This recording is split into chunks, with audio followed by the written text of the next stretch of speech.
দিলবার হোসেন আর আরেকজনের নাম কি স্যার? সোহেল মিয়া ভাই।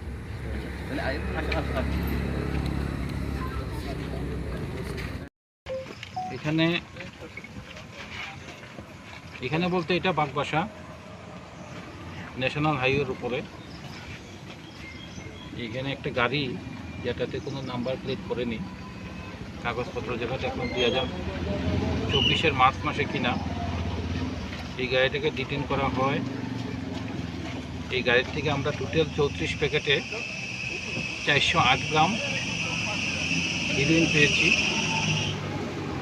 34টা সাবানের কেস আছে এখানে আপনাদের সামনে। আর এই গাড়ির থেকে আমরা দুইজনকে অ্যারেস্ট করেছি। একজন হলো সোহেল মিয়া,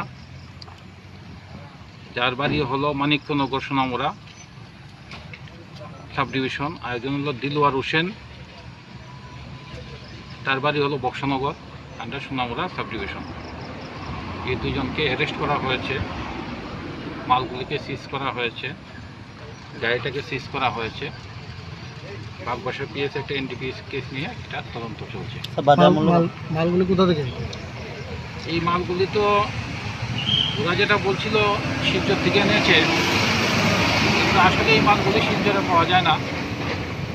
এই মালগুলি মিজোরাম মায়ানমার থেকে আসে এবং তারা বাড়ি হলো সোনামুড়া। ইন্টারোগেশনে বেরোবে কে কে আর আছে এটার মধ্যে যুক্ত। আর বাজার মূল্য তো হয় না, কালো বাজার মূল্য প্রায় 4 কোটি টাকা।